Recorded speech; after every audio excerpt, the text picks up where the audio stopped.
Right breaking news చూస్తున్నాం. పాకిస్తాన్ లోని నోష్కీలో సైనికులు ప్రయాణిస్తున్న మిలిటరీ కాన్వాయ్ పై ఆదివారం నాడు బాంబు దాడి జరిగింది. ఈ దాడిలో 7 సైనికులు ప్రాణాలు కోల్పోగా 21 మంది గాయపడ్డారు. క్వెయిట్వా నుంచి తఫ్తాన్ వెళ్తూ ఉండగా ఈ బాంబు దాడి జరిగింది.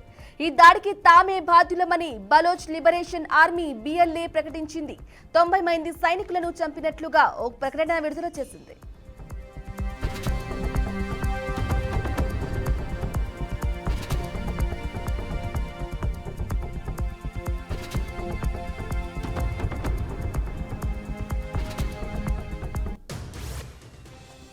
కాగా క్వెట్టా నుంచి తఫ్తాన్ కు భద్రతా బలగాల కాన్వాయ్ వెళ్తూ ఉండగా దాడి జరిగినట్లు పాక్ అధికారులు తెలిపారు. కాన్వాయ్ లో 7 బస్సులు ఉండగా రెండింటిని లక్ష్యంగా చేసుకుని దాడులు జరిపినట్లు చెప్పారు. ఒక బస్సును IED ఉంచిన వాహనం ఢీకొందని, అది ఆత్మాహుతి దాడి కావచ్చని, మరో బస్సును వార్హెడ్ తో కూడిన రాకెట్ తో ఢీకొట్టారని తెలిపారు. ఇక ఘటనా స్థలానికి ఆర్మీ ఏవియేషన్ హెలికాప్టర్లు చేరుకోవడంతో క్షతగాత్లను ఆసుపత్రులకు తరలించారు.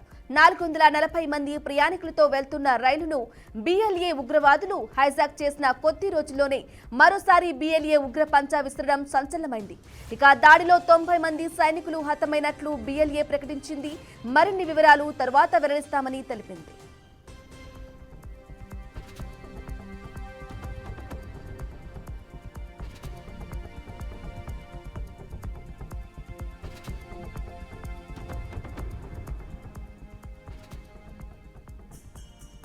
బ్రేకింగ్ న్యూస్ చూస్తున్నాం. పాకిస్తాన్ లోని నోష్కీలో సైనికులు ప్రయాణిస్తున్న మిలిటరీ కాన్వాయ్ పై ఆదివారం నాడు బాంబు దాడి జరిగింది.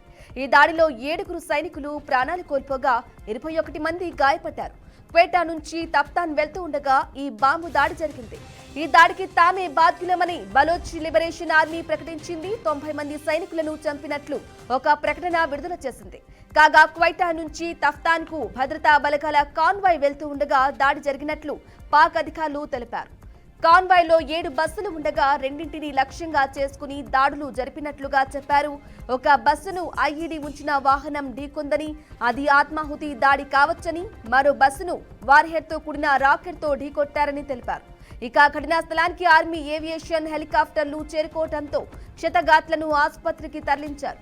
440 మంది ప్రయాణికులతో వెళ్తున్న రైలును BLA ఉగ్రవాదులు హైజాక్ చేసిన కొద్ది రోజుల్లోనే మరోసారి BLA ఉగ్ర పంజా విసరడం సంచలనమైంది. దానిలో 90 మంది సైనికులు హతమైనట్లు BLA ప్రకటించింది.